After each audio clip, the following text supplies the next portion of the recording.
সুপ্রিয় দর্শক আসসালামু আলাইকুম। আবারও চলে এলাম আপনাদের মাঝে। তবে আজ নিয়ে এসেছি একটি ভর্তার রেসিপি। আমাদের অনেক সময় দেখা যায় মাছ মাংস কোনো কিছু খেতে ভালো লাগে না, খাবার খেতে ইচ্ছে করে না। তখন যদি আমরা এরকম একটা ভর্তা তৈরি করে খাই, আশা করছি তখন এক প্লেট গরম ভাত অনায়াসেই সাবার করা যাবে। আজ তৈরি করে দেখাবো বেগুন এবং টমেটো দিয়ে একটি ভর্তার রেসিপি। আমরা সবাই কম বেশি অনেক রকম ভর্তা খেয়ে থাকি, তবে আমি আজ যেভাবে তৈরি করব আশা করছি এই প্রসেসটা সবারই ভালো লাগবে। এজন্য আমাদের লাগবে দুটো বেগুন, দুটো টমেটো, চার পাঁচ কোয়া রসুন আর 4টে কাঁচামরিচ। এবার এই বেগুনগুলো আমি কেটে নিয়েছি, টমেটোগুলো দুভাগ করে কেটে নিয়েছি, আপনারা দেখতেই পেলেন। এগুলো এখন একটা কড়াইতে বা ফ্রাই প্যানে দিয়ে দিব, আর দিয়ে সর্ষের তেল দিয়ে লো আঁচে ভেজে নেব। ভাজার সময় ঢাকনা দিয়ে ঢেকে দেব, যাতে করে খুব দ্রুত এই বেগুন আর টমেটোগুলো সেদ্ধ হয়ে যায়। আমাদের এই বেগুন টমেটোগুলো এমনভাবে সেদ্ধ করতে হবে, এমনভাবে ভাজতে হবে যাতে করে এগুলো খুব ভালোভাবে সেদ্ধ হয়ে যায়। আর ভাজার ক্ষেত্রে সর্ষের তেলের পরিমাণটা একটু বাড়িয়ে দিতে হবে, আর একটু পর পর এইভাবে উল্টে পাল্টে দিতে হবে, আবারও ঢেকে দিতে হবে। তো যতক্ষণ না পর্যন্ত এগুলো ভাজা হচ্ছে ততক্ষণ পর্যন্ত এগুলোকে একবার উল্টে পাল্টে দিয়ে ঠিকমতো ভেজে নিতে হবে।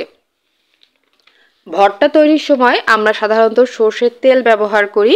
তো যদি আমরা এই বেগুন টমেটো রসুন কাঁচামরিচগুলো সর্ষের তেল দিয়েই ভেজে নিই, তাহলে পরবর্তীতে এক্সট্রা সরিষার তেলটা কম লাগবে। আমার রসুন কাঁচামরিচ যেগুলো হয়ে গেছে আমি অল্প অল্প করে তুলে নিচ্ছি। রসুনগুলো সেদ্ধ হয়ে গেছে, এগুলো তুলে নিচ্ছি।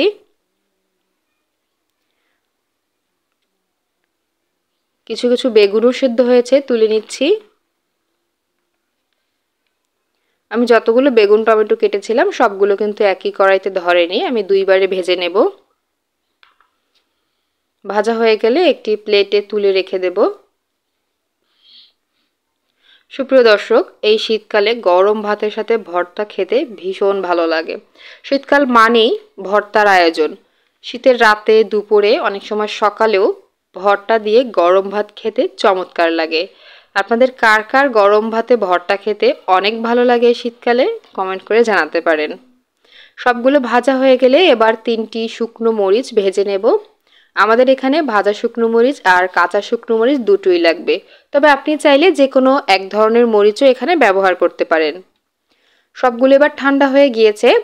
তো ঠান্ডা হয়ে গেলে এখন আমি এগুলো ভর্তাটা তৈরি করে নেব। প্রথমে শুকনো মরিচ লবণ দিয়ে মেখে নেব। শুকনো মরিচটা মচমচে থাকা অবস্থায় লবণ দিয়ে মেখে নিতে হবে। এরপর এক এক করে কাঁচা মরিচ, রসুন, তারপর টমেটো, বেগুন সবগুলো খুব ভালোভাবে মেখে নিতে হবে। আর বেগুনের উপরে যে খোসা আছে সেই খোসাগুলো ছাড়িয়ে নিতে হবে। আপনি চাইলে রাখতেও পারেন।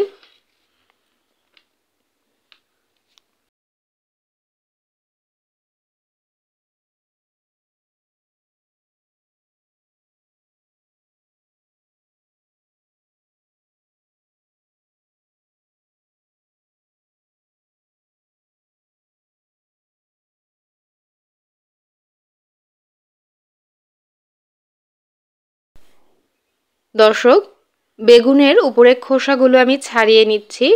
এই খোসাগুলো ছাড়িয়ে নিলে ভর্তাটা খেতে ভালো লাগবে, ভর্তার মধ্যে কোনো এরকম আঁশ বা খোসা থাকবে না। তো বেগুনগুলো বারবার ভালো করে কষলে নিচ্ছি, একই সাথে টমেটোগুলো, মানে সবগুলো উপকরণই খুব ভালোভাবে চটকে নেব বা কষলে নেব। তো এই ভর্তাটা একটু ইউনিক। এখানে বেগুনের টেস্টটা পাওয়া যাবে, আবার টমেটোর একটু টক টক ভাব আসবে, আবার রসুনেরও একটা ফ্লেভার আসবে। মোট কথা এটা একটা চমৎকার ভর্তা তৈরি হতে যাচ্ছে। তো আমি তো এই ভর্তা যখন তৈরি করেছিলাম আমি একটা না 2 বেলা শুধু এই ভর্তা দিয়েই ভাত খেয়েছি। তো সবগুলো দেওয়া হয়ে গিয়েছে, এবার আমি পেঁয়াজ কুচি দিয়ে দিয়েছি। আপনাদের পছন্দ মতো পেঁয়াজ কুচি দিতে পারেন, আমি কাঁচা পেঁয়াজটা ব্যবহার করছি, আপনি চাইলে ভাজা পেঁয়াজটাও দিতে পারেন। পেঁয়াজটা ভালোভাবে কষলে নিচ্ছি, আরও একটি মরিচ দিয়ে দিচ্ছি। এবার পেঁয়াজের সাথে সব বেগুন টমেটো রসুন ভালোভাবে মেখে নিচ্ছি। আর ভালোভাবে মাখামাখি হয়ে গেলে আপনি এখানে লবণটা টেস্ট করে নেবেন।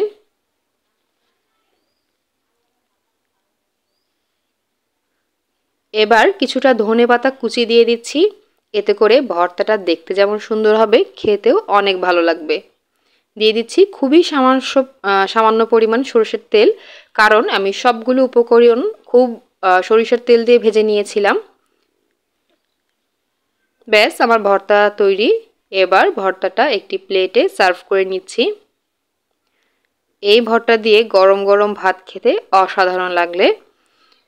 সুপ্রিয় দর্শক, ভর্তা রেসিপিটি ভালো লাগলে আমার চ্যানেলটি সাবস্ক্রাইব করে দিবেন, আর ভিডিওতে লাইক কমেন্ট করতে ভুলবেন না। এই ভর্তা দিয়ে ভাত খেতে খেতে আপনার সাথে বিদায় নিচ্ছি। আপনারা সবাই ভালো থাকবেন, সুস্থ থাকবেন। আজকে এ পর্যন্তই। আল্লাহ হাফেজ।